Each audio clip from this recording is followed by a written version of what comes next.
Dagestanis such as Khabib and Islam have taken the combat sports world by storm with their ground game dominance. The level of control they have over their opponents make it look as if they are just ragdolling anyone as soon as there is wrestling involved. DC and Rockhold describe Khabib as one of the strongest lightweights they've ever grappled with, and even hangs with the likes of Cain Velasquez, who's a former heavyweight champ.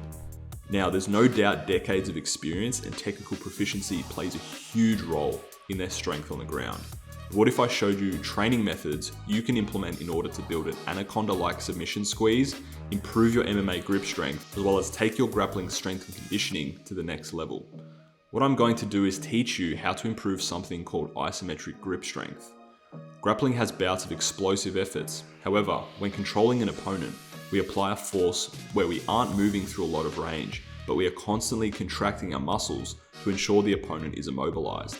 Gordon Ryan himself reports training isometric strength a ton, and he has one of the most suffocating ground games of all time. So, how do we integrate this alongside our grappling training? I'm going to give you 3 specific exercise examples of 3 isometric training principles that you can implement today. Principle 1 is overcoming maximal isometrics. In order to build a more maximal squeeze, we actually need to practice training this. It's unlikely you have a training partner that is actually willing to be squeezed as hard as you possibly can, but don't stress, we can implement this principle with a medicine ball. To complete this exercise, assume any grappling grip around a med ball and squeeze maximally as hard as you can, anywhere from 15 to 30 seconds. You want to try and compress the ball between your elbow joints and bicep as hard as you possibly can.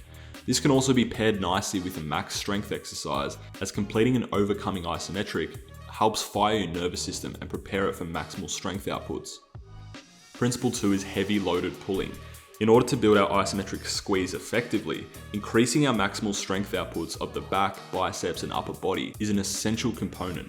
If you aren't strong, you can't exert as much force when you are doing things like the previous exercise, so this is one of the most critical elements of training.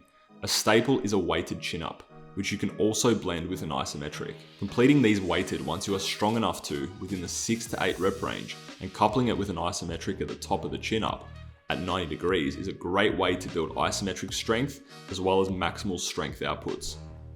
To be able to lift your entire body weight through your biceps, forearms, and back complex allows the development of elite grappling strength. And principle 3 is grip carrying capacity. You are only as strong as your weakest link. So if you are training all of these squeezing mechanics, but you can't distribute that force from your hands into the larger muscles of your body, you lack strength and power you could otherwise be integrating into dominating your opponent on the ground. The final exercise is an example of building your carrying capacity. Not only will this help with global strength, but you will be challenging your grip strength with maximal load. To torch your entire core and obliques, the trap bar single arm farmer carry is an excellent way not only to test your grip strength to the limit, but really get your stabilizers and obliques working, far more than doing some boring side planks. So there we have 3 actionable strategies to develop your own Dagestani grip strength. I've created over 6 months of injury reduction circuits for MMA athletes with the link in the description. So stay tuned for future videos where I'll be covering combat sports specific injuries, strength and conditioning, as well as training as optimally as possible.